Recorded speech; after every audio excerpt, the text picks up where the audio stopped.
Labą dieną. Sveiki. Eugenijau, gal galėtum prisistatyti mūsų publikai? Eugenijus Januškevičius, šiuo metu dirbu Vilniaus vystymo kompanijoje BIM vadovu. Malonu. Mes šiandien kalbėsim apie BIM-ą ir iš esmės, kodėl Eugenijau pasikviečiau tave, kad tu šiek tiek papasakotum apie jūsų organizaciją, apie kaip keičiasi ir kodėl keičiasi BIM reikalavimai iš jūsų pusės ir visos tendencijos, kurios dabar su tuo susijusios. Taigi, pradėkime. Taigi, Vilniaus vystymo kompanija yra Vilniaus savivaldybės įmonė, kuri užsiima Vilniaus miesto viešojo turto statybą, administravimo valdymu. Išskyrus gyvenamosius pastatus mes užsiimam mokyklom, darželiais, skverais, gatvėm, krantiniam ir panašiais objektais, kurie yra tiesiogiai mūsų atsakomybei. Šiuo metu mes užsiimam projektų valdymu, statybos valdymu, statybos priežiūrą. Taip pat nuo naujų metų mes gavom naujas pareigas, naujas atsakomybės ir aišku naujas veiklos kryptis, tai yra projektavimą ir taip pat nekilnojamo turto valdymą. O nekilnojamo turto valdymą, tai yra tą, ką pastatot, tą ir prižiūrit? Tai, ką pastatom, tą mes prižiūrėsim, ir taip pat perimam kai kurios Vilniaus mokyklas, darželius, tam, kad vėlgi būtų vienas šeimininkas, kad visi žinotų, į ką kreiptis, esant reikalui, ir kad būtų optimaliai naudojami pinigai pastatų priežiūrai. Supratau. O paminėjai pats projektavimas, kas tai yra?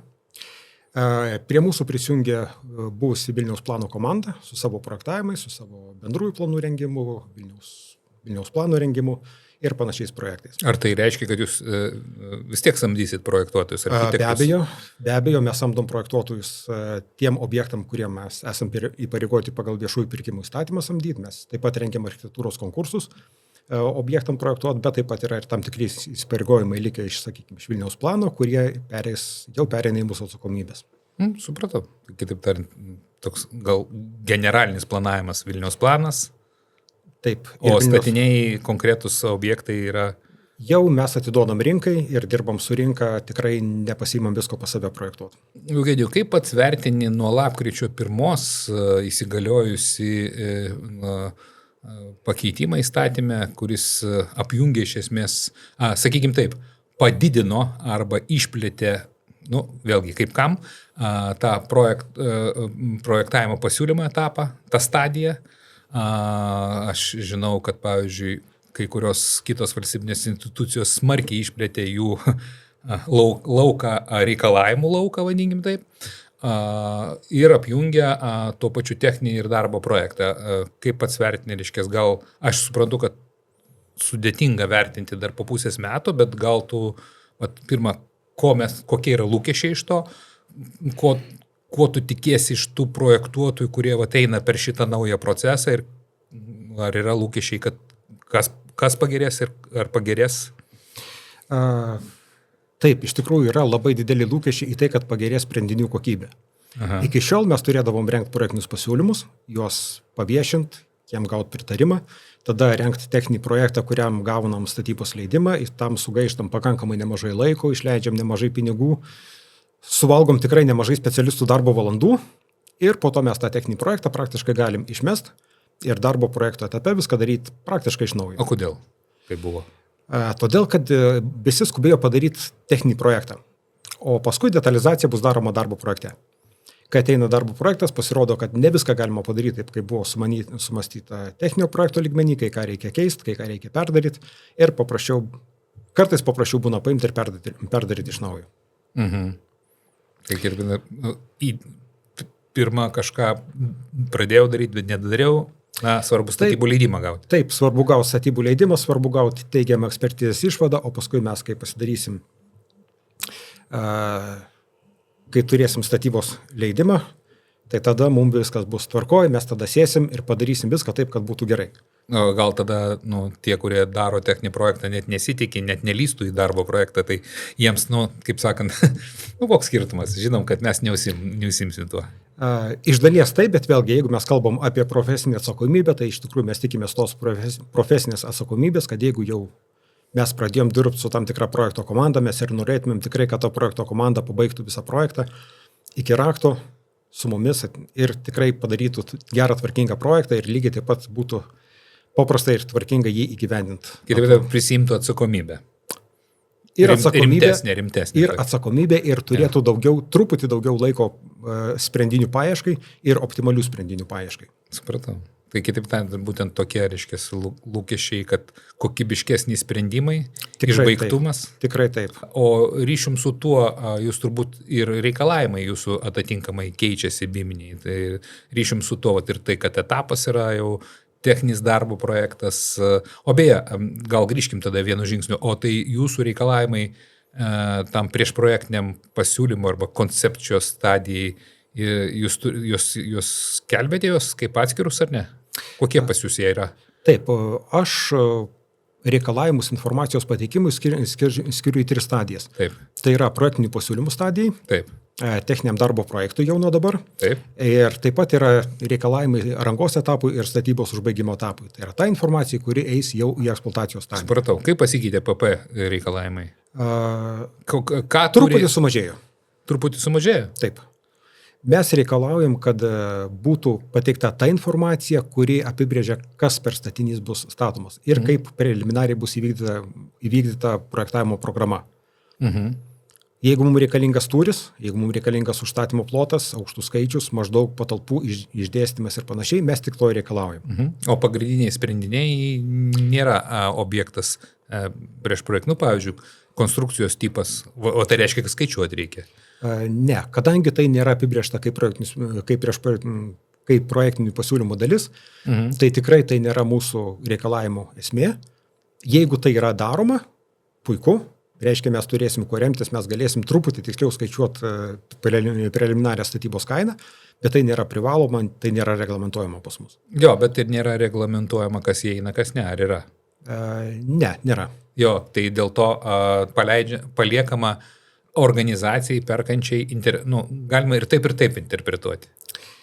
Ne visai taip. Statybos techninis reglamentas nustato, kas turi būti įvykdyta projektinių pasiūlymų apimty ir kokia informacija turi būti pateikta projektinių pasiūlymų apimty. Jo, bet todėl, tai senas. Ir naujas irgi lygiai taip pat. Todėl mes irgi reikalaujam tos pačios informacijos, kur yra projektinių pasiūlymų apimty. Supratau. Jeigu yra papildoma informacija, tai yra gerai, jeigu ji yra patikima, tai dar geriau. Supratau, bet jeigu aš darau prieš projektinius pasiūlymus, tai nereiškia, kad aš darysiu sekantį etapą, tai ką man persistengti? Mes tikimės, kad jūs darysit sekantį etapą. Supratau. Didesnis šansas. Taip. Ir vėlgi ta pati atsakomybė, jeigu mes sutarėm, kad mes dirbam su jumis kaip su komanda, tai mes tikimės, kad jūs ir užbaigsit šitą projektą. Supratau. Taigi, tai tariant, tavo patarimas duot biški daugiau negu įstatymo, kaip sakant, reglamentuojama ir tai tik tai bus papildomi balai sekančiam etapui. Be abejo, taip. O dabar apie jūsų pačius reikalavimus. Labai gerai, tu pasakėjai, reiškės, yra BIM reikalavimai prieš projektiniam pasiūlymui, BIM reikalavimai techniniam darbo projektui ir po to statybai ir eksploatacijai. Statyba ir eksploatacija čia naujas dalykas. Ne visai naujas dalykas, pas mus šie reikalavimai buvo jau ir anksčiau, tiesiog buvo statyba ir statybos užbaigimo stadijai. Taip. Tai yra tie dokumentai, ta informacija, kuri turi sukristi į projektą, kaip projektinė dokumentacija, kaip pridavimo dokumentacija ir kuri vėliau savo paketu nukeliauja į eksploatacijos stadiją. Gerai, tai dabar gal šiek tiek plačiau apie tą BIM reikalavimus ir tą BIM informaciją ir jos šiek tiek svarbą. Gal pradėkim nuo to, jeigu tu šiek tiek pavardintum jūsų tos BIM reikalavimus informacijai, būtų tada gal tikslinga šiek tiek, o kodėl tokie ir panašiai. Tai kodėl pas mus yra santykinai aukšti reikalavimai BIM informacijai, tiksliau informacija, kuri yra BIM konteineriuose. Mes norime matyti visą tą informaciją, kuri yra projekte. Anksčiau, jeigu mes turėdavom projektą, sakykime, buvo parašyta kažkur tai aiškinamo rašto eilutėje, kad durų ugnies atsparumas yra EI 120. Ir jeigu mes norim susirasti durų atsparumo ugniai, jeigu tai nėra parašyta brėžiny, mes turim eiti kažkur į techninę specifikaciją, eiti į aiškinamą raštą ir žiūrėti, koks tas turi būti durų atsparumas ugniai. Dabar mes tą informaciją norim pamatyti modeliuose. Kaip elemento atributinė informacija, kaip elemento savybės. Kad pasiėmę modelius, mes galėtumėm identifikuoti elementą, žinot, kokios yra jo savybės, kas jam yra taikoma ir ko jį pakeisti, kai ateis laikas. Jeigu jis sugenda, jeigu kažkas išdaužė langą, mums reikia žinot, koks ten buvo stiklas, koks buvo atspalvis, kokia buvo jo U vertė ir panašus reikalai. Supratau. Tai kitaip tariant, BIM elementas turi nešti savyje, kaip tu sakai, BIM konteineris. Įdomis tokia savoka. Pats BIM elementas į savyje turi turėti visas tas charakteristikas. Taip, aš interpretuoju, kad BIM elementas, BIM modelio elementas yra tam tikras geometrinis konteineris, prie kurio yra susijęta likusiai parametrinė informacija, aprašanti negeometrinės objekto savybės. Geometrinės objekto savybės mes galim pasimti, sakykime, išsimatuodami objektą, bet mes negalim pasimti kokybinių objekto savybių. Ja. Pavardink kokybinius objektus, kurių jūs, kaip savaime suprantama. Tai savaime suprantama yra ta informacija, kurios reikalauja statybos techniniai reglamentai. Taip. Tai yra atsparumas ugniai, degumo klasė. Jeigu tai yra... Pirma turbūt bazinis medžiagiškumas, kas čia per medžiaga? Ar čia savaime suprantama? Čia nėra taip vienareikšmiškai šitoj vietoj identifikuojama informacija, kadangi elementas gali būti sudarytas iš keletos medžiagų. Taip. Jeigu yra tai sudėtinis elementas. Bet, sakykime, net ir santykinai paprastas elementas, jeigu mes imam langą, taip, mes negalim pasakyti, kokia yra lango medžiaga. Taip. Mes jį turim dalinti sudėtinius elementus, tai yra stiklo paketas, tai yra greičiausiai lango rėmai ir panašus reikalai. Bet vis tiek yra plastikiniai, kategorijos klasės kažkokios. Čia jau, sakykime, tautosaka. Supratau. Bet su kolonom, pavyzdžiui, konstrukcijom, C ten... Be abejo, jeigu tai yra, sakykime, plieninė kolona, mes norim žinoti, kokia tai yra medžiaga, kokia yra medžiagos markė, kad būtų galima žinoti, ką su ją galima daryti, ko su ją negalima daryti. Jeigu tai yra jai suprojektuotos kažkokios apkrovos, mes vėlgi norėtumėm žinoti, kokios tos apkrovos buvo skirtos tam tikram elementui. Tai jūs reikalaujat ir apkrovų į elementą? Mes norėtumėm žinoti. Norėtumėm žinoti. Kol kas nereikalaujam. Bet kadangi tai yra vėlgi skaičiuojamieji modeliai, mes norėtumėm turėti ir skaičiuojamosius modelius tam, kad, sakykime, jeigu po N metų bus reikalinga perprojektuoti kažkokį tai objektą, mes turėtumėm tą informaciją, kuri buvo naudojama projektavimo metu. Supratau. Kokios buvo paskaičiuotos apkrovos? Apkrovų deriniai, apkrovos, koks yra konstrukcijos išnaudojimas elementariai. Supratau. Kiek aš žinau, technologijos leidžia savyje įrašyti tą informaciją. Taip, tikrai taip, ir tai galima įrašyti automatiškai, tai nereikia perrašyti ranką. Tai pabandykim dabar susiskaidyti.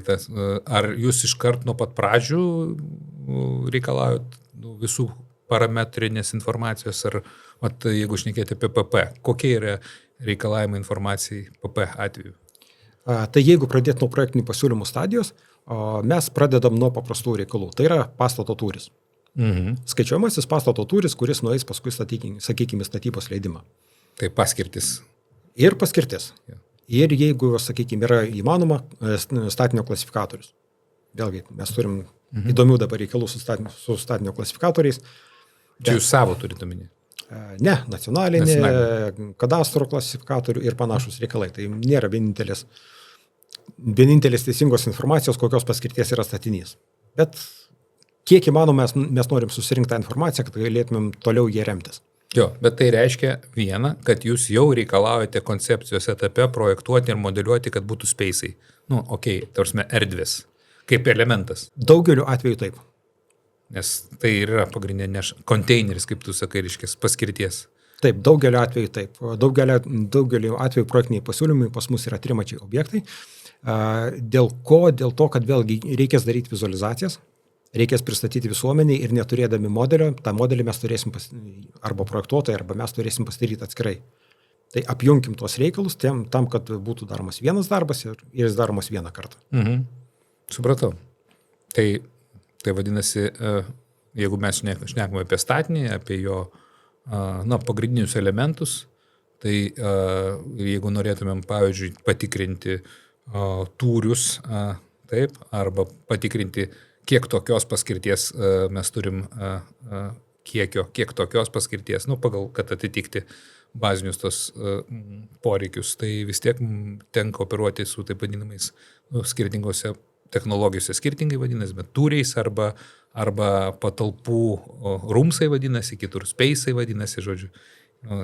Vienas iš svarbių reikalavimų yra turbūt, ko dar neįpratę mūsų architektai. Turbūt architektai dar neįpratę modeliuoti teisingai tos tūrius. Iš tikrųjų įpratę, nėra didelės problemos gauti reikiamos patalpos tūrį. Ja.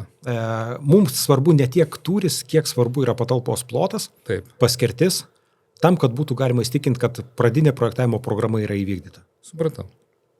Taip, nors iš tikrųjų dar prie tos pačios patalpos atributų galima daugybę kitų dar dalykų susijęti. Be abejo, jeigu jie yra reikalingi, vėlgi. Ja. Nereikia dėtos informacijos, kuri tam etape nėra reikalinga. Supratau. Tai važiuojam tada į kitą etapą, tai yra techninis ir darbo projekto etapas. Gal galėtum pavardinti, reiškia, pavyzdžius tų savybių, atributų, savybių, tų elementų jau šitam etape. Parkim, paėmam architektūrinį kokį, reiškia, dalyką, paėmam kokius iš inžinerinius, kažkoks dalykas ir iš konstrukcijų. Tai jeigu žiūrėt, vėlgi, informacija turi būti užauginama nuosekliai pačiam projektavimo etape. Taip. Jeigu mes sukuriam kažkokį elementą, mes turim jo preliminarų tūrį, mes žinom preliminarų jo gabaritą. Toliau mes galim įsivest, iš kokios medžiagos jis preliminariai yra padarytas. Jeigu tai yra, sakykime, kolona, ar jinai bus gelžbetoninė, ar tai jinai bus plieninė kolona, ar iš vis, sakykime, kažkoks metalinis vamzdis paimtas. Kaip pavyzdys. Toliau skaičiuodami mes galime užauginti to elemento papildomus parametrus. Tai yra, jeigu tai yra mūras, galim pasakyti, koks tai yra mūras, jeigu plienas, galim pasakyti preliminariai plieno markę. Jeigu tai yra, sakykime, langas, galim pasakyti jo U vertės, sandarumo, vėjo pralaidumo klases ir panašius reikalus. Ta informacija turėtų užaugti nuosekliai projekto vykdymo metu, tuomet, kai mes ją sužinom ir jinai turėtų būti patikrinta įvykdžius projekto stadiją. Supratau, bet tai yra pas jūs reikalavimus išvardinti visi tie? Taip, yra. Mes išvardiname reikalavimus tie, kurie turi būti pasiekti projekto stadijos pabaigoje. Taip. Kada jie atsiranda, mums netaip svarbu, mums svarbu, kad jie būtų nuosekliai įgyvendinti. Ir taip pat labai svarbu, kad projektavimo komanda naudotų tą informaciją. Kad nebūtų šalutinių informacijos kelių, kaip yra gaunama informacija, sakykime, apie objektų savybės, apie tai, kokios bus kolonos, koks bus išdėstymas, kad būtų naudojamas vienintelis teisingas informacijos šaltinis. Kitaip tariant, tarkime, imkim paprastą kriterijų kiekiai, taip, kažkokių tai elementų, kad nebūtų taip, kad dalis iš kažkokių brėžinių skaičiuoja, pavyzdžiui, tūrius arba plotus, o po to modelis ir tas jau šitas niuansas.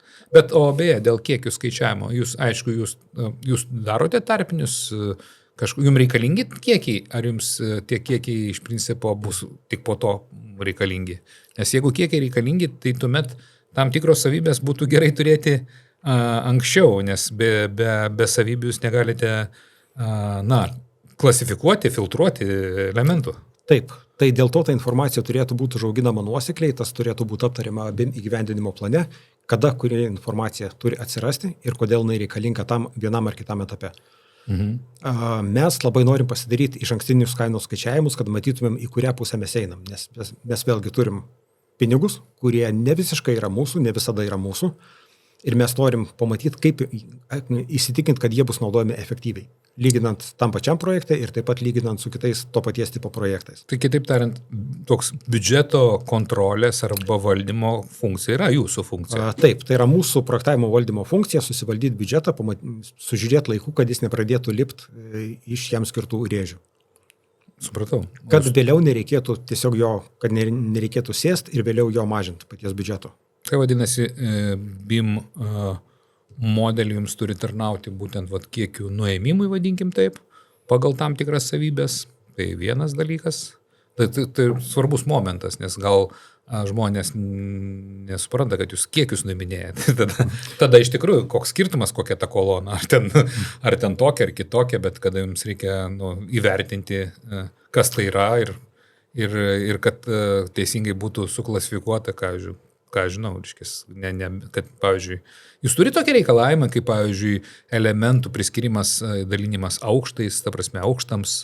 Be abejo, čia yra BIM pagrindai, bet to tikrai negalima nieko padaryti toliau. Jeigu mes neturim sudalintų elementų aukštais, mes negalim nueiti į statybą. Taip. Tai tu kiriškės, tu apie pagrindus šiandien net nešneki. Ne, aš nešneku apie pagrindus. Aš kalbu apie tai, kad vis dėlto pagrindus mes jau turim turėti. Gerai, tai aš šiek tiek vėliau mes grįšime prie to paruošimas eksploatacija arba perdavimas statybos, sakykim taip, statybos reikalavimų, kas man labai įdomu, ir turbūt ten daugiausia tų naujovių pas jūs yra, nors tu sakai, kad jūs ir iki šiol turėdami tam tikrus reikalavimus, bet gal pažiūrėkime, o kas dabar, su kokiom problemom tu iki šiol susidurdavai, šnekant apie informacijos kokybę, patikimumą, turi buvimą, nebuvimą, kur stringa visi projektuotojai? Visi įsivaizduoja, kad svarbiausia yra geometrinė informacija ir jos sankirtų nebuvimas. Realiai tai yra tik tai pusė informacijos, kuri mums yra reikalinga. Mes tikim, kad projektuotojai yra savo srities profesionalai ir jie tikrai išspręs tas sankirtas, kurias galima išspręsti atitinkamam etape. Dėl to sankirtų buvimas ar nebuvimas jis gali keliauti sekant etapą, tol, kol nereikia sumontuoti sistemos. Tačiau mums yra reikalinga ne geometrinė informacija, tam, kad mes galėtumėm racionaliai vertinti projekto sprendinius. Ir su tuo yra daugiausia problemų kol kas, nes visi tai atideda vėlesniam etapui. Padarysim kada nors vėliau. Keletą pavyzdžių, konkretų pavyzdį, aš turiu minį, nevardinant aišku projektų, bet konkretų pavyzdį, kažkokio elemento ir kokia tai problema, pavyzdys. Biškiek pakritikuok. Ne, aš nenoriu pakritikuoti, bet kaip visada būna, žinot. Taip. Padarom projektą, kuris tinka ekspertizijai, gaunam užsakovo leidimą teikti projektą ekspertizijai. Bet jau senai buvo. Bet mes dar gyvenam su tais projektais ir mes dar gyvensim kokius porą metų, kadangi sutartys yra senos. Okay. Reikia pripažinti ir pats projektavimo ciklas trunka ganėtinai ilgai. Gerai, bet galima nusileisti, į konkrečią elementą, konkretų problemą, kad kažkas tau to nepadaro, ano nepadaro ir tai to problema. Na, pavyzdžiui, pastate aš matau koloną. Taip. Aš matau, kad tai yra AFC tipas kolona, matau, koks yra jos aukštis, koks yra jos tūris, bet nežinau, iš ko jinai padaryta. Medžiagiškumas nėra priskirtas, nežinia, kas yra atsakingas, nes jį yra nubrėžta, tarkim, SA dalyje, bet nėra statinio konstrukcijų daly, tai nežinia, ar tai tiesiog buvo pamiršta ją įdėti, ar tiesiog buvo nesusitarta, kas už ką atsako. O, geras. Tai labai tipinis pavyzdys turėtų būti. Taip, tai tas raudonųjų linijų braižymas yra labai svarbus pačiam projekto planavimo etape. Reikia iš karto nusibraižyti, kas už kokią dalį atsako ir kas kokią informaciją pateiks jau į projektą. Nesvarbu, su kuo mes dirbam, sakykime, savo modeliuose darbiniuose. Svarbu, ką mes eksportuojam kitiem, ką mato kiti iš mūsų projekto. Taip, nes architektūrai irgi reikalinga kolona. Taip, ir architektūra reikalinga tam, kad būtų galima sutikrinti su konstruktyvu, ar jinai nepasislinko, ar jinai yra. Taip pat reikalingos konstrukcinės sienos, ar jos sutampa su architektūroje numatytom sienom ir jų apdailom. Tas be abejo. Tačiau reikia susitarti iš karto, kokią informaciją mes pateikiam kokią savo informaciją mes pateikiam kaip patikimą informaciją. Tai tu šnekėjai apie eksportuojant informaciją iš darbinių modelių, taip, susitart dėl taisyklių, kas ką. Be abejo, mes laikomės OpenBIM koncepcijos, kad kiekviena projekto dalis atsako tik už savo pateiktą informaciją ir nedubliuoja kitose projekto dalyse esančios informacijos. Mhm. O tai dabar kaip jūs sprendžiate klausimą? Sąrašas? Taip, sąrašas. BIM įgyvendinimo plane padaromas sąrašas, kokia projekto dalis, kokius elementus pateikia į projektą, į bendrą federacinį modelį. Teoriškai tai turėtų jau išspręsti tą problemą, kurią tu paminėjai. Teoriškai taip. Klausimas, kaip tą patikrint ir ar tai yra sprendžiama. Čia yra, ko gero, didesnis klausimas. Kitaip tariant, mes taisyklės tai galim surašyti, bet ar jų laikomasi? Taip. Supratau. Įstatymai gali būti griežti. Tačiau jeigu jų niekas neprižiūrės, kaip jų laikomasi, jų griežtumas toks tampa sąlyginis. Tai gerai, čia kolonos pavyzdys. Gal dar kokių pavyzdžių, kurie, kaip sakant, vis dar kelia nepasitenkinimą, kad nėra tos informacijos, kaip jinai turi būti. Arba jinai yra nekorektiška, arba, žodžiu. Kaip visada, sakykime, santechniniai prietaisai. O, kas su jais? Vieni santechniniai prietaisai yra statinio architektūros dalyje išdėstyti taip, kaip nori statinio architektas arba statinio interjero autorius. Kitaip jie yra išdėstyti vandentiekio nuotekų dalyje taip, kaip nori, arba kaip buvo patogiau vandentiekio nuotekų dalies projektuotojų. Ir vėlgi, kas atsako už jų kokybę, kas atsako už jų informacijos patikimumą. Jo, čia geras filosofinis klausimas. Ar mes, architektas iš principo duoda inžinieriam užduotį, norėčiau čia, reiškia, tarkim, kažko. Taip. Bet inžinierius yra inžinierius, sako, tu ką, čia taip neoptimalu, negerai bus ir panašiai, taip. Ir tai pastato taip, kaip optimalu ir gerai bus. Bet tada architektas sako, bet klausyk, bet čiagi, man sugadinai visą interjerą. Ja. O tada ateina tas momentas, kai, kolegos, susitarkit. Jeigu pagal vandentiekio dalį tai nėra optimalu, prietaisų išdėliojimas, susitarkit, duokit mums sprendinį. Bet neduokit dviejų skirtingų sprendinių, kurių mes nežinosim, kaip įgyvendinti natūroje. Supratau. Čia yra didžiausia problema. Čia labai geras pavyzdys. Tai yra tarp projektinių dalių bendradarbiavimo stoka, štai apie ką tu šneki. Taip, iš tikrųjų yra toks terminas kaip projekto bokštai. Jeigu mes pasižiūrėsim į visą tą projekto gyvavimo ciklą ir kaip informacija juda tarp dalių, mes matysim tokį gražų ratą su rodiklytėm, tarp kurių, kaip per projekto dalis, per projekto gyvavimo ciklus juda informacija. Jeigu mes pasididinsim tą ratą, tai pamatysim, kad tarp kiekvienos rodiklytės ir sekančio bloko yra labai nedidelis tarpelis. Ir jeigu mes pažiūrėsim tą ratą truputį kitų rakursų, pamatysim, kad tas tarpelis yra didelis ir gilus. Kiekviena projekto dalis dirba savo bokšte ir labai sunkiai dalinas ir priima informaciją iš kitų projekto dalių. Mes norim, kad tai įvyktų truputį lankščiau ir truputį daugiau dalintus informaciją. Open. Ne tai, kad open BIM, bet open collaboration, sakyčiau.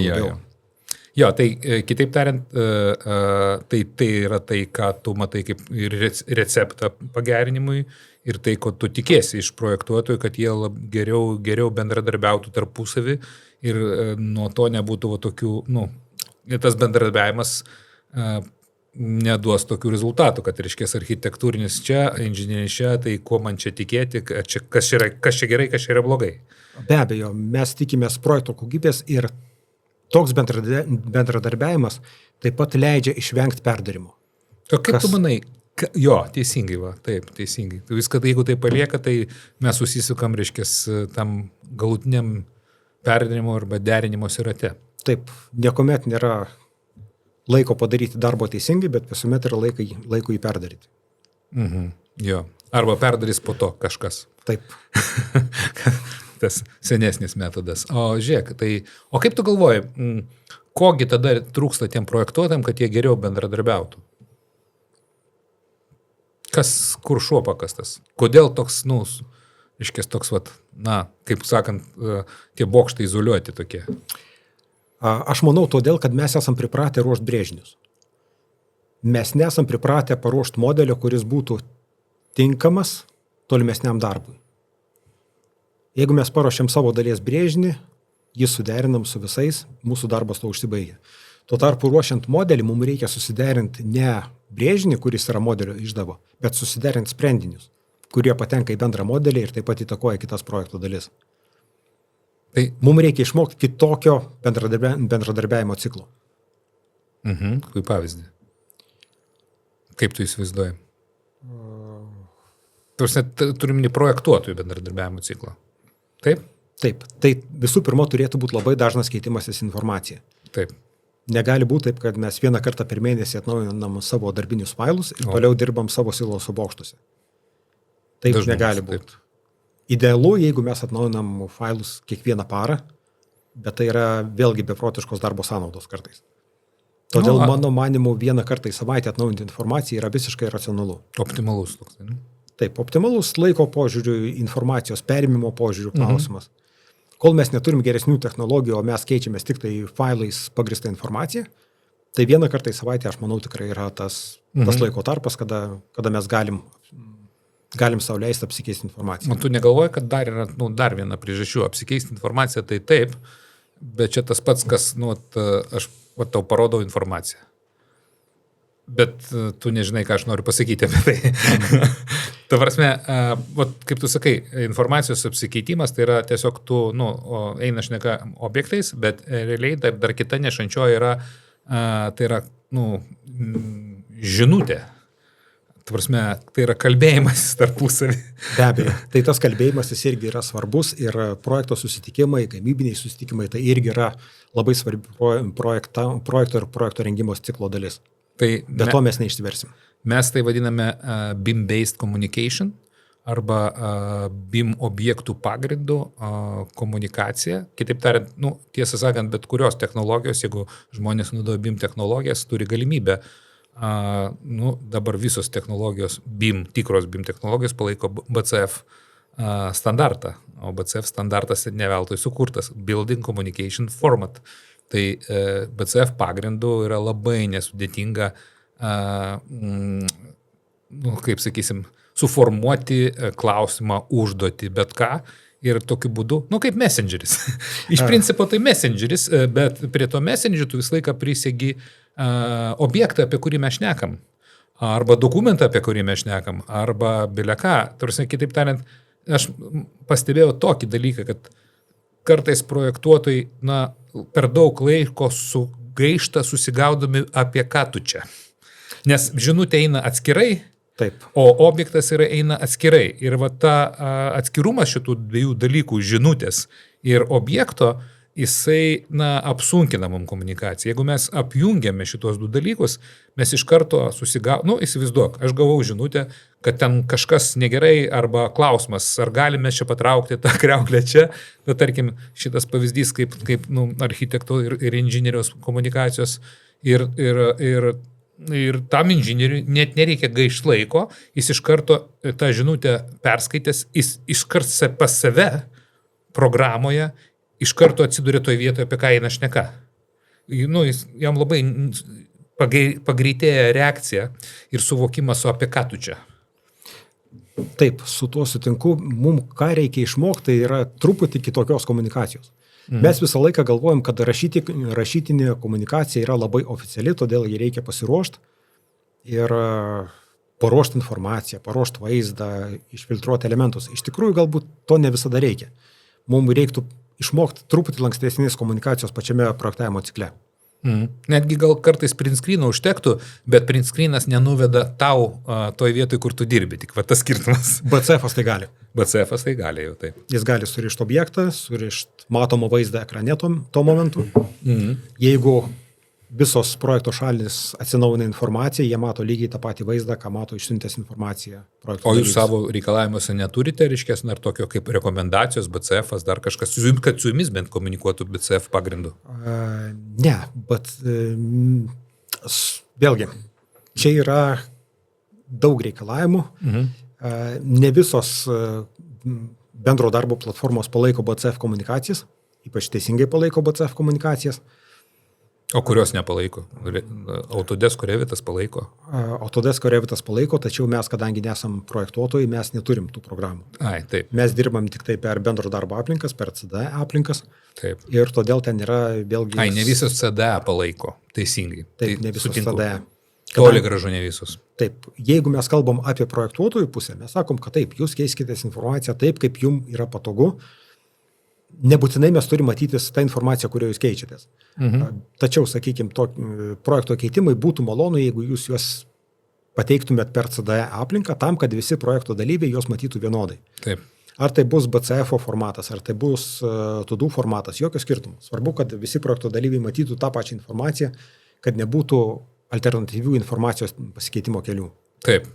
Tai kitaip nereiškės, bet kokią netgi darbinę komunikaciją turėti toj common data environment, nes mes šnekam tokiais trumpiniais CDE, gal ne visi nežino, tai yra, bet iš principo tai yra projekto duomenų bazė ir komunikacinė platforma viename. Tai yra pats projektas ir komunikacinė platforma, vadinkim taip. Aš jį kol kas vadinu tik tai projekto dokumentacijos platforma, Okay. Nes jai truputį trūksta iki projekto valdymo platformos. Supratau. Vėlgi priklauso, čia nuo technologijos pasirinktos. Nuo pasirinktos platformos, čia labai daug kas priklauso. Supratau. O beje, jeigu taip, čia gal ne į temą, ne į BIM reikalavimų, jūsgi sakot, ateikit su savo platformą, ar ne? Taip, mes nesakom, kad būtina naudot tą platformą, kurią mes jums pasakysim. Ateikit su savo platformą, tą, kurią esate įpratę naudoti. Taip, bet vis tiek jūs turbūt stebite, pastebi pats, kad vienos platformos patogios tam reikalų, kitos neturbūt, ar kaip? Ar yra skirtumų? Visos platformos turi savo mokymosi kelią. Taip. Vienų mokymosi kelias yra statesnis, kitų yra siauresnis, tačiau trūksta galimybių. Tai vėlgi, labai priklauso nuo projektų, kokią platformą pasirinksit. Svarbu yra tai, kad platforma turi būti atvira. Kad mes galėtumėm duomenys iš platformos pasimti atgal. Taip. Kad mes neuždarytumėm vienos platformos rėmuose, kur vadinamasis vendor lock-inas, kad nepasidarytų. Jo, kitaip tariant, esminis reikalavimas platformos, kurį jūs iškelėt, kad platforma turėtų importą ir eksportą AFC, taip? Ne tik į AFC, bet ir visos kitos informacijos, kur yra platformoje. Aha. Tai yra tie patys BCF formatai, tie patys TUDU formatai. O jūs archyvavimą, pavyzdžiui, tokio reikalavot? Kad jums archyvo kopiją tos platformos paliktų? Ne. Platformos archyvo kopiją aš darau pats. Kai yra užbaigiamo projekto stadija, aš nusiimu projekto informaciją, tai kas yra tuo metu platformoje, tai kas yra pateikta ir pasidedu į tam skirtą jau projekto valdymo sistemos vietą. Nes aš pagalvok, kas yra pakankamai aktualu, gal netgi ypač statyboje, tuose reikalavimuose, kada tu nori žinoti užduočių istoriją, kas ką padarė, kas ko nepadarė, kas ką gavo, kas ko negavo, kad, ginčų atveju tu bet kada gali išsimti archyvą, pasikelti ir pasakyti, štai tavo, reiškia, buvo, tu sakai, kad tu negavai, yra įrodymas, kad tu gavai. Ir, kaip tai tariant, susirašinėjimo istorija. Tai yra labai, labai reikalingas aspektas. Nedaugelis platformų tą palaiko, tačiau susirašinėjimo istorija, ypač dokumentuotas. Taip, archyvas. Ir archyvas, ir pati istorija, kurią galima ištraukti. Nes archyvas yra vienas momentas, kad jis ne visada yra patogus naudoti. Jo. Bet jeigu mes galim toj pačioj platformoje pamatyti duomenis, kuriuos mes esam suvedę, kuriuos kažkas yra suvedę, pamatyti jų istoriją, jų keitimos istoriją, tai yra ginčų sprendimo priemonė. Taip. Ir labai efektyvi ginčų sprendimo priemonė. Kartais sakau, jeigu šneka yra apie dokumentas ir kad jis pasikeitė, dar nieko nereiškia. Reiškia, svarbiausia yra veiksmas, kas ką padarė. Be abejo. Tai veiksmų istorija. Veiksmų susirašinėjimo istorija. Ne? Kaip šiais laikais ginčai sprendžiami, ar tu turi e-mailą įrodinti, ar neturi elektroninį paštą. Tai lygiai taip pat galima, reiškia, kelti reikalavimus tokiai idealiai ir Common Data Environment platformai. Taip, bet vėlgi mes tada pereinam nuo projekto domenų platformos į projektų valdymo. Į projektų valdymo platformą. Taip. Čia yra truputį kitas lygis ir truputį kiti reikalavimai. Supratau. Gerai, tai dabar pereikim prie tų reikalavimų, gal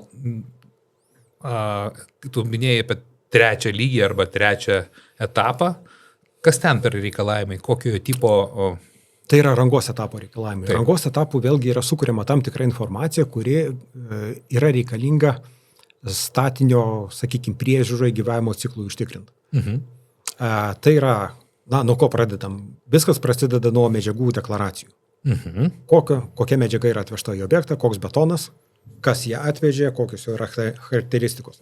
Paprastai tai nugula į statybos darbų žurnalą ir jeigu mums reikia paieškoti, tai mes atsiverčiam, jeigu pavyksta statybos darbų žurnalą ir pamatom tą deklaraciją. Mūsų poreikis yra visą tą informaciją, kuri atsiranda statybos metu, sukaupti vienoje vietoje ir susijęti su tam tikrais objektais, su tam tikrais biminiais objektais, tam, kad būtų galima ją išsitraukti eksploatacijos stadijos arba garantijos etapo metu. Tu turiu omeny dokumentą, tarkim PDF, skaitmeninį dokumentą, taip, be abejo, susijęti su elementu, linkinti. Taip. Tai gali būti tiek pačios deklaracijos, tiek, sakykime, priežiūros instrukcijos, montavimo instrukcijos, sistemų derinimo aktai, sistemų balansavimo aktai, bet kokia informacija, kuri yra susijus su tam tikru elementu.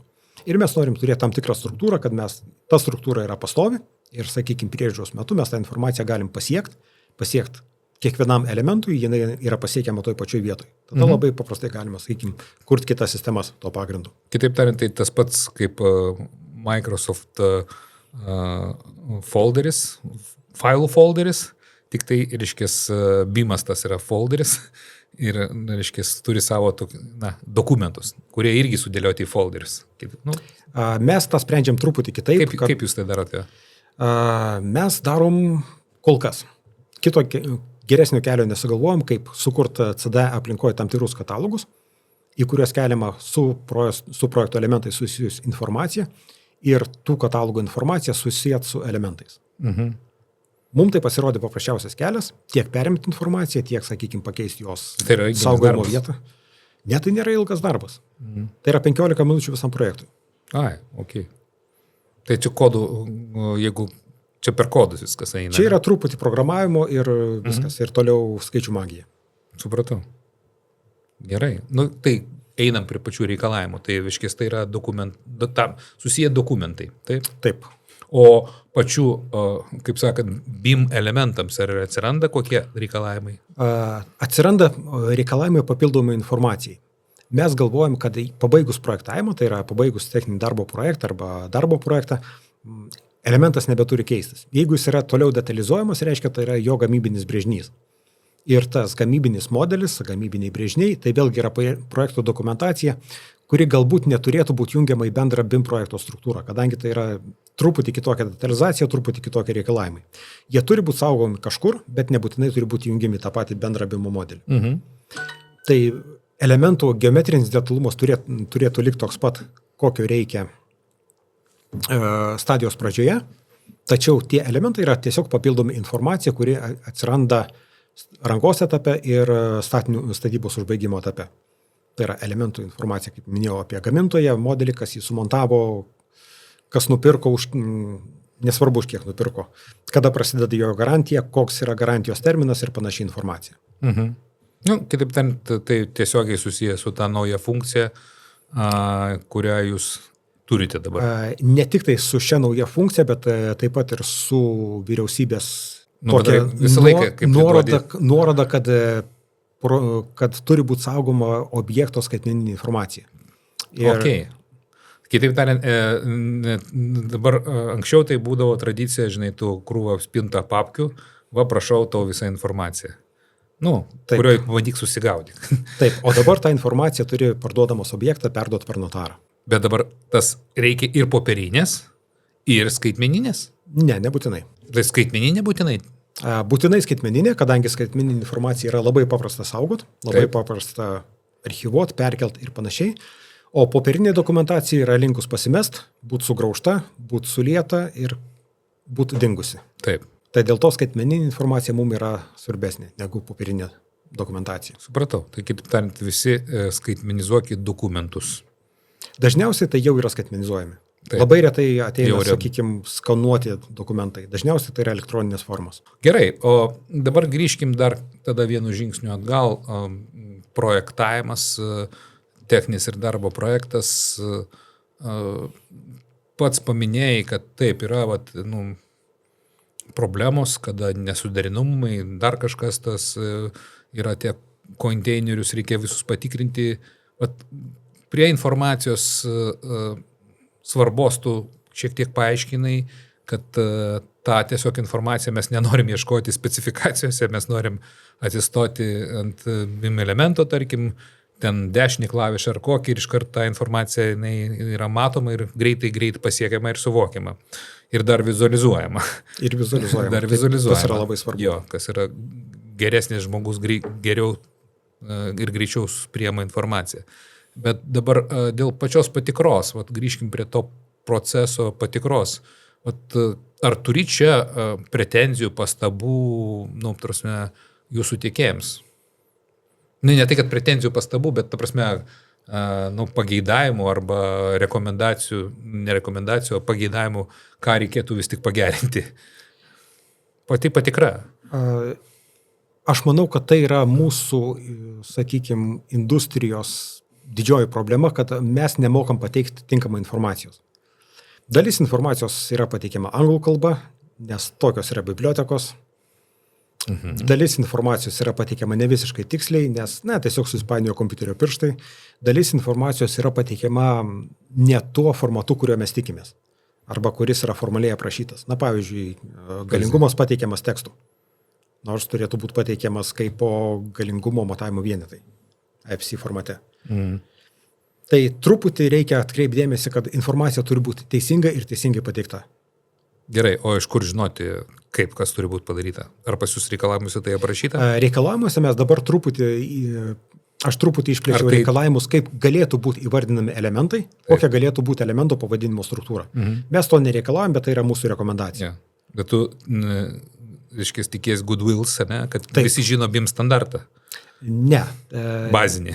Dalinimas aukštais pats savaime suprantama, bet tada reikia paaiškinti, o kaip kokios taisyklės yra dalinimas aukštais. Nes irgi tą taisyklės ne visi žino. Taisyklės mes derinamės BEPO dokumente. Supratau. Kaip yra dalinama aukštais. Tai dalis reikalavimų tiesiog sėdi BEP. Taip, BIM execution plane. Taip. Dalis reikalavimų sėdi ten, dalis reikalavimų ateina iš mūsų. Vėlgi, tai yra susitarimas, kadangi projekto komandos dirba skirtingai, jos yra skirtingai susidirbusios, turi skirtingus, procesus. Todėl mes į šitą vietą nelabai norim lyst, mes tiesiog norim pamatyti suprantamą informaciją, kurią mes galim toliau pasinaudoti. Kitaip tariant, tu norėtum tikėtis, tiesiog kokybiško rezultato gale. Bet kada ateina tas galas, ne visada tai vyksta. Klausimas, ar jūs tada... Sakai, čia iš principo taip, aš pilnai suprantu. Jūs atsakingi, jūs turite daryti ir jūs turite turėti kontrolės, savo kontrolės mechanizmą. Taip. Turbūt jūs reikalaujate BIM managerio poziciją, kad būtų kažkokia iš tiekėjo pusės ar nebūtinai? Taip, mes reikalaujam, kad būtų suprantantis žmogus, kuris gali valdyti informaciją, tinkamai valdyti informaciją projekte ir tinkamai valdyti BIM procesą. O tas tinkamai taip ir parašyta tinkamai? Kiek pamenu, taip. Jo, bet tu supranti, kad galima sutraktuoti labai skirtingai. Kas tas tinkamai? Man tinkamai. Taip, tai šioje vietoje problema yra ta, kad mes neturim kompetencijos, BIM koordinatoriaus kompetencijos, formalios kompetencijos, kuri būtų, sakykime, išduotas diplomas, kad tu esi BIM koordinatorius ir tu gali valdyti ir tu supranti tą informaciją. Jeigu mes turim, sakykime, projekto dalies vadovą kaip atestuotas projekto dalies vadovas. Tai BIM projekto dalies vadovo mes tokio neturim. O per neformalę, reiškia, pusę, pavyzdžiui, ten to konkretaus žmogaus, kuris užsiims tuo kažkokia patirtis, metai, projektų skaičius, toks, žinai, toks požiūris. Mūsų riboja viešųjų pirkimų įstatymas ir ta informacija, tie reikalavimai, kuriuos mes galim pateikti. Mes galime eiti tik tai per ekonominio naudingumo kriterijų šioje vietoje ir tai ne visada mūsų, sakykime. Bet čia yra kvalifikacinis reikalavimas. Tai yra perteklinis kvalifikacijos reikalavimas šioje vietoje. Supratau, bet tada rezultatas koks? Bet kas gali sakyti, taip, aš galiu, bet pasirodo jis nei standartų žino, nei ką ir nei priemonių galų gale patikrinti visą tai, ko tu norėtum, kad jie patikrintų. Ir tada būna iššūkių. Taip. Tiesiog būna iššūkių. Ką tada darot? Kalbamės. Mokai juos būti BIM menedžeriais. Kalbamės. Aiškinamės, kas turi būti padaryta, kodėl turi būti padaryta ir kaip mes tikimės, kad bus padaryta. Supratau.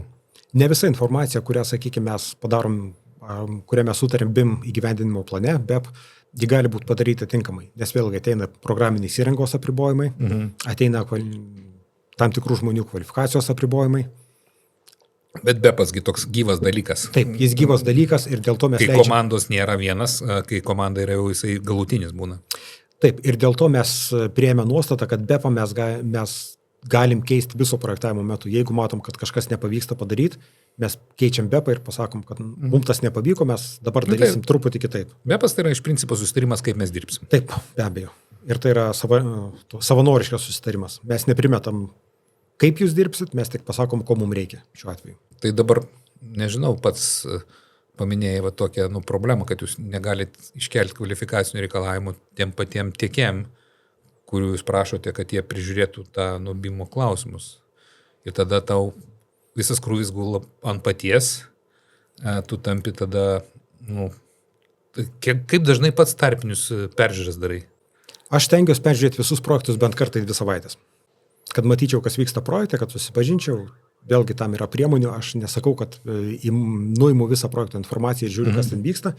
Tiesiog aš žiūriu, kas vyksta projekte ir kaip yra, sakykime, uždaromi klausimai, kaip jie yra atidaromi, kokie yra klausimai, kaip keičias modeliai, Jeigu jie nejuda, tai vienas klausimas, jeigu jie juda teisinga linkme, tai yra kitas klausimas. Jo, nes jeigu šnekėti apie pilną patikrą, pavyzdžiui, tų savybių visų, tai čia yra didelis darbas.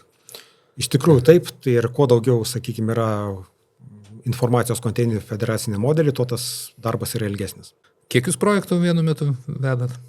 Tokių, rimtesnių tokių. Jeigu mūsų įmonėje kalbėt apie projektų portfelį, tai vienu metu yra apie 90 projektų. Tai fiziškai absoliučiai neįmanoma, reiškia, kad kažkas iš jūsų tikrintų visas tas savybės. Taip, BIM-inių projektų vienu metu yra apie 20. Tai vis tiek. Tai yra... Taip, tai yra, mes pasitikim rinkos dalyviais kaip savo srities profesionalais ir sakom, kad kolegos, mes matom, kad yra problemų, jūs esant progai pasitaisykit, kol dar tos problemos netapo labai didelėm problemom. O jeigu nepasitaisys, tai ką? Tada aš žiūriu, kaip ištaisyti tą situaciją. Nes vėlgi mes turim turėti tą informaciją, kurios mums reikia. Taip. Jeigu aš galiu ją ištaisyti, sakykime, perimdamas modelius, aš tai ir padarau, vėlgi tam yra atitinkamos priemonės. Jo, bet turbūt šaknis yra ta, kad gal bandyti kelti tokius BIM kvalifikacinius reikalavimus pradėti taikyti tiekėjai.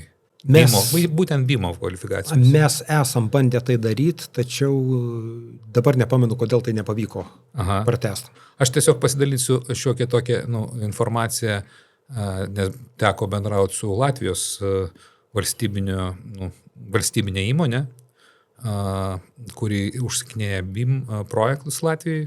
Pagal įstatymą irgi tą daro. Ir vieną iš epizodų, kaip jie tikrina BIM kvalifikaciją, tai yra, jie išsikėlė BIM reikalavimus tiekėjams. Ir vienas iš elementų yra visi tiekėjai turi pateikti tą tokį pilotinį, nedidelį, BIM-o, elementų epizodą, vadinkim taip. Atvejai. Taip. Ir tada jie sprendžia ir dar nepasirinkus tiekėjo.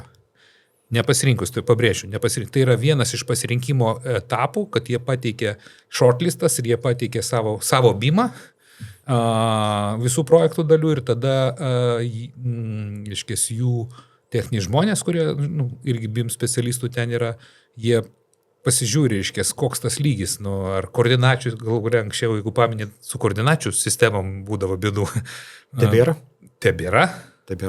Jo, tai tokius elementarius, ta prasme, ant kiek iš tikrųjų moka projektuoti BIM-e, aš jau nešneku apie BIM tą properties, ir tai, ką jie tikrina tokius savaime suprantama dalykus ir po to dar tikrina, ar jie suvokia, medžiagiškumas, ar yra, ar nėra, tokias paėmito. Ir tada, toks kaip gaunasi, kaip ir kvalifikacinis patikrinimas, net nereikalavimas, o patikrinimas. Ir čia tą daro Latvijos organizacija State Real Estate. Tai yra kaip mūsų turto bankas. Taip. Tai, jie kaip papasakau, čia pristatėme, aš buvau žiūrėjau, labai fainai. Ta prasme, iš tikrųjų labai protingai padaryta. Tai gal tokia best practice tarp jūsų organizacijų galėtų būti. Jūs gali painicijuoti? Ko gero yra didžiausia problema šioje vietoje yra įstatyminė bazė. Aš įtariu, kad jis skirias tarp Lietuvos ir Latvijos ir tai, ką gali Latvijai, to ne visai gali mes. Pasitikrinti nieks netrukdo. Taip, iš tikrųjų. Tai tokia, kaip sakant, pas braliukus. Įmonė su įmonė pabendrauti, tiesiog šiaip idėja. Bet sakau, nes šitą klausimą jie BIM reikalavimus, ypač šitas praktinis epizodas, yra labai geras prieš pasirenkant. Ir tuomet visi tiekėjai supranta, kad čia nepažaisi. Es sakysiu, taip žinau, tai parodyk. Taip, ne. Lygiai taip pat, kaip sakykime, mes rangos pirkimo etape mes reikalaujam tam tikrų kvalifikacijų iš statybos vadovų. Būtų galima pareikalauti tam tikrų kvalifikacijų iš BIM koordinatorių. Problema yra ta, kad mes neturim veikiančios sistemos, kurie užtikrintų kvalifikaciją. Jo, aš supratau, kad formaliai negali pamatuoti šitą, bet čia aš Latvija biškai gudriau padarė, jie ne BIM vadovai reikalavimus kelia, o projektuotojų BIM-ų pateikit BIM-o pavyzdį. Ta prasme, čia BIM menedžeris ne prie ko. Čia tiesiog gebėjimas komandos pateikti BIM-ą ir kaip jie suvokia jį. Tai toks paprastesnis biški variantas. Truputį paprastesnis, taip, sutinku. Jo, jisai toks elementarus, bet iškart parodo, su kuo tu turi reikalų. Ir ar čia turėsi labai daug reikalų su juo, ar neturėsi problemų. Na taip, bet vėlgi tai neturi tapti man gražu, negražu.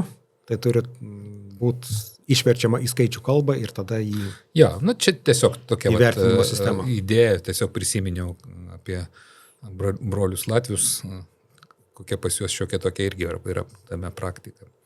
Nu, supratau. Tai jeigu rezumuojant, rekomendacija arba pageidavimas, kad labiau koordinuotųsi tarpusavį sprendinius, pavyzdžiui, labai daug pavyzdžių labiau bendradarbiautų.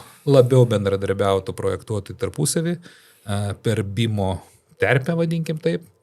Tai vienas dalykas, kitas dalykas, ką tu ir paminėjai, tai atkreiptų dėmesį vis tik, kad tie savybės elementų ar konteinerių, gal elementai projektuotam labiau suprantamas reikalas, tie elementų savybės, jos yra ne šiaip savo, jūs jomis naudojatės, netgi paprasčiausiais kiekių nuskaitimui jie yra reikalingi.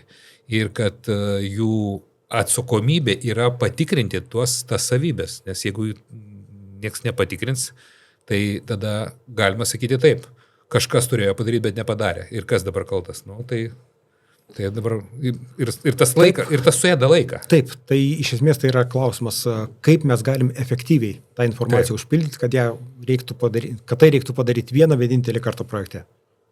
Tai ko gero yra šablonų klausimas, tai yra darbo stiliaus klausimas, savipatikros klausimas, vėlgi BIM koordinatoriaus atsakomybės klausimas, kiek jis skiria laiko tai detaliai informacijos ir patikrai. Kada? Ar projekto pabaigoje, nes aš stebiu dar vieną blogą tendenciją, kuri gal ne pas visus, bet dar pas kai kurias įmonės yra, projektuose apie BIM-ą pradedama galvoti po to.